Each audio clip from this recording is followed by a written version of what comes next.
রবিবার মানেই ছুটির দিন, আর ছুটির দিন মানেই চিকেন মাটন ভালো মন্দ যাই হোক এইগুলো খাওয়া আমাদের মাথায় আসে।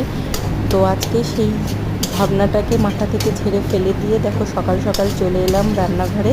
এই বানানো হচ্ছে এখন আলুর চোখা, তারপর দিয়ে দিলাম ফ্রাইং প্যানে ডিম। দিতে না দিতেই চলে এলো মাঝখান থেকে আমার বর।